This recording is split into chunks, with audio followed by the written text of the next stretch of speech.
legends of people with the gift of making music so true. It can conjure spirits from the past and the future. This gift can bring fame and fortune, but it also can pierce the veil between life and death. All right, everybody, I got a new review for you on the movie Sinners.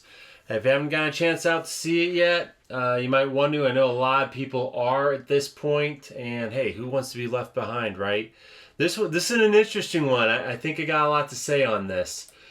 So, this movie revolves around this kid named Sammy Moore.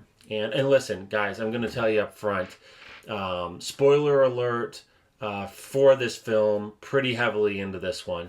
I can't really talk much about it without giving you spoilers. And frankly, once you know the spoilers, you're going to see them all in the trailer anyway. So, not really ruining anything.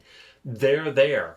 I do want to tell you, if you want to bow out now, yes, 50-50, see it at home, see it in the theater. I think it's worth the money. There are some issues that should be addressed, but it is worth seeing in the theater. I think it's in some of the IMAXs. Maybe that'd be kind of cool to see. The songs are great in it. I like all the music. That might be cooler in an IMAX. But it is rated R for good reason. Lots of sex. We'll talk about that more too in a second. Don't bring your kids. I wouldn't. I did. My 16-year-old, that was a mistake. She was not happy. We kept saying, shut your eyes, shut your eyes. But lots of sex in it. At least more than I would have liked. It is 2 hours and 17 minutes. They do go by pretty quick, but we'll talk about that too. Anyway, so if you want to bow out because of the spoilers, go see it. But be sure, whatever else you do, like, share, subscribe my videos. I do appreciate you being here. All right, spoiler time. So the movie's interesting because when I first saw the previews in the trailer, I thought this might be a good one. I thought with the title like Sinners, it might revolve around demons. And what they do in this small town in the 1930s. I think it's 1932. It starts off, very first thing is narration and reading the screen, right? It talks about how there are certain people, kind of like you heard in the beginning of my film, that can pierce the veil of time with their music. It's so pure, it's so good. And this allows these, I guess, evil to come in. Maybe good, but maybe evil. In this movie, it's evil. And so you're thinking, hey, these are going to be demons. They're going to come in and they're going to go after these sinners. Look, it's vampires. It's vampires. In fact, if you do any reading, you're going to find out it's vampires. It's vampires. And what's interesting about this movie is that it could have been really cool. It could have been this idea of these demons coming to take these sinners, because not really anybody in the movie, except our main character right there, is a good person. They're all sinners in one way or another. Maybe the one girl who was dating them, her character's name is Mary. Maybe she's a good person. I don't really see much evil about her, but everybody else is a gangster, is somewhat corrupt shop dealer, because they deal with the gangsters and are cool with the gangster stuff. One's like a voodoo priestess, maybe. One is an adulteress. So you're going, these are all kind of one. The one guy who might be okay too, he's this dude that plays Cornbread. He might be okay. You don't get much about him. And then Delta Slim, he might be okay. I kind of like the actor, actually, but he's a drunk, so maybe he's a sinner. And what could have been cool was that instead of these, again, they're just vampires showing up, they could have been demons, right, to take the sinners away. Sammy, the character Sammy, is a preacher's son, so maybe he's there and he uses some of that biblical, good Southern preaching to save everybody. But no, they're vampires. And that's really the biggest letdown of this movie, is it could have gone so much more. In fact, that whole setup about there being this power in music really doesn't have any bearing on the movie.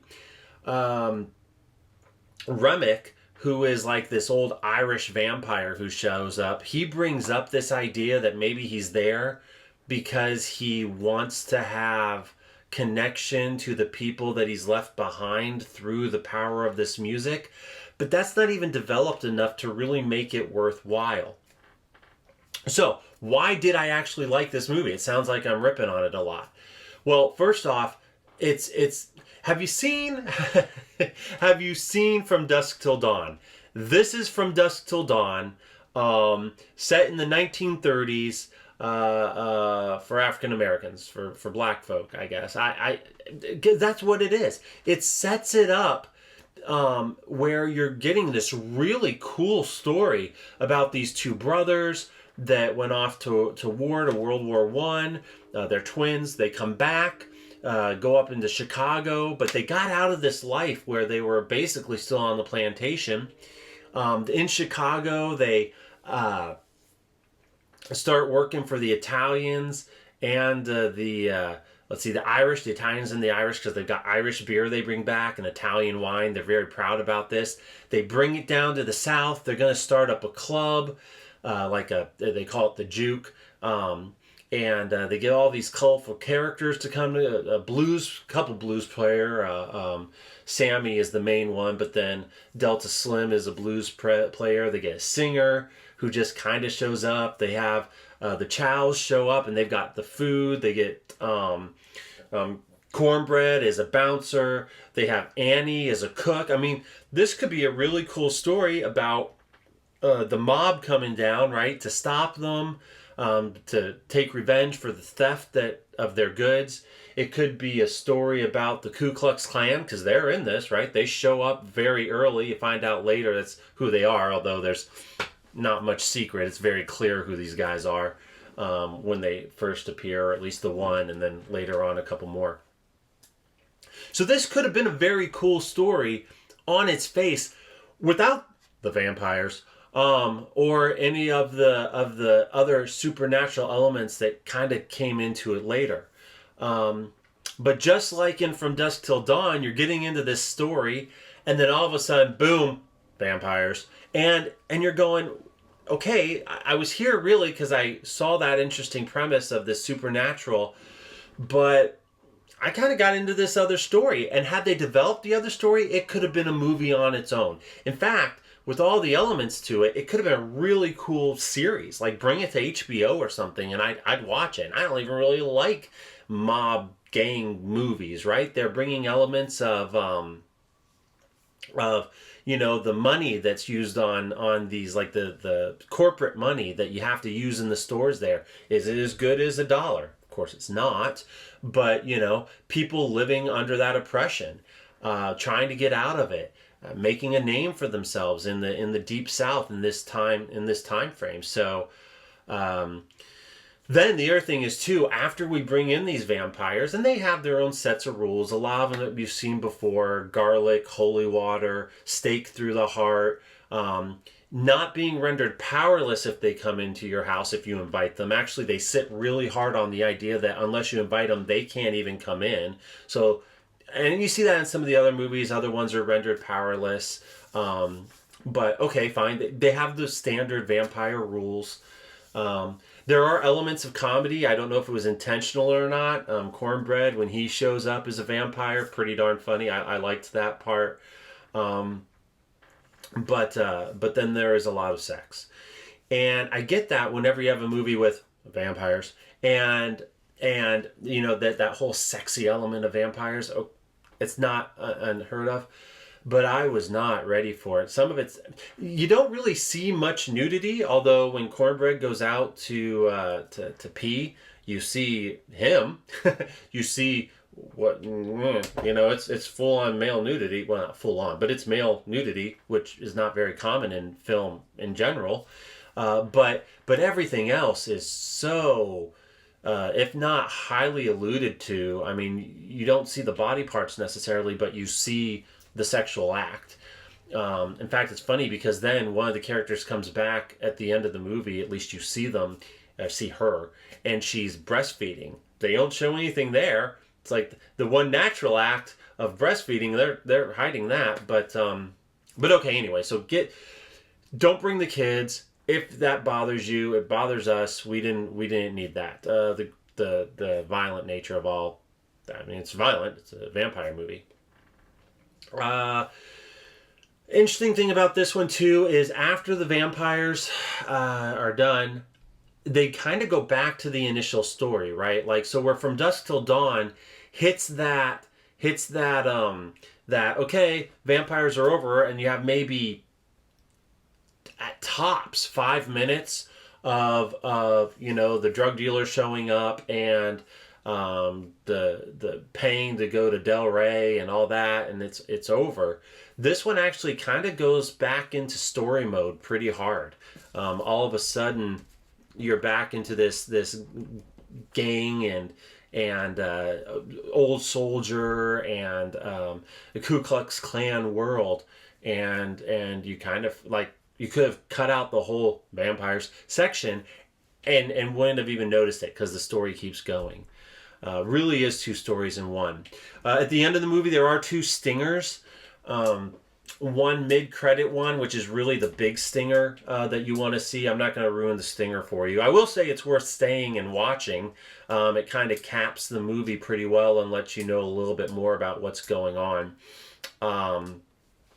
And then the other stinger at the very end, one of the characters, the Sammy, because he's kind of a blues player, right?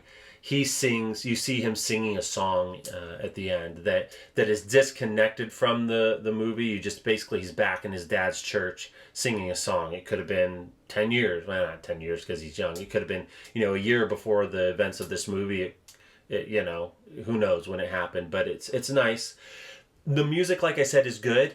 They take the time to like actually play the whole song in various ways. So if you don't like a lot of music in your movies, if you think that slows down your movie a little bit, to have basically a full song brought into it, a full music video brought into it, then that might bother you some. I liked the music, so I was good with it. I kind of jammed out some of it.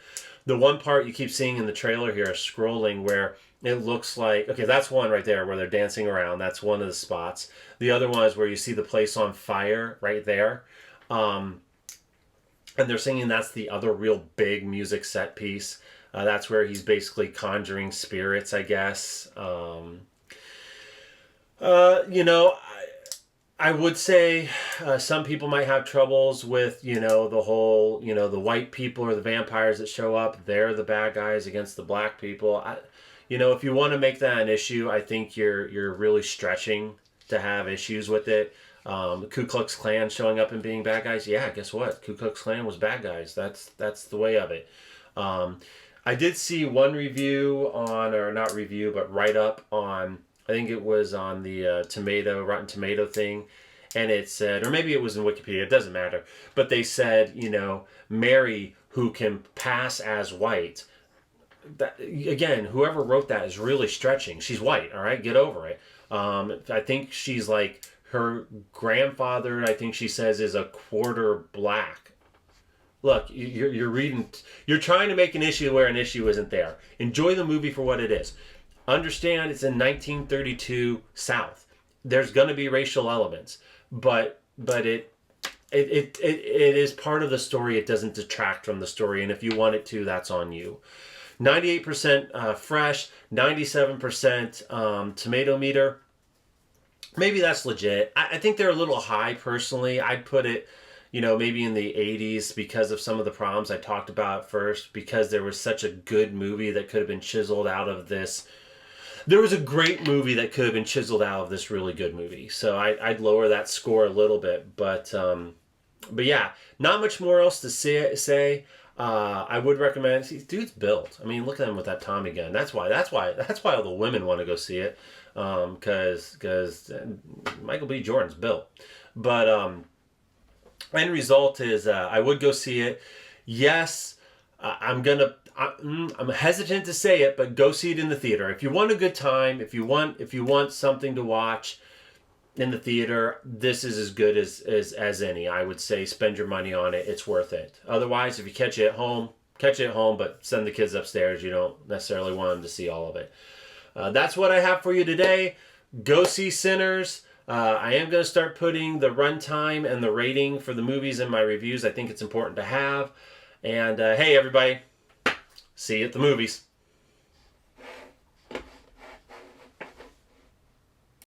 This is 24-hour Gribble Talk, serving the entire Tri-House area. Dale is a terrible radio personality. All Hey, we're right. listening to him. He must be doing something right.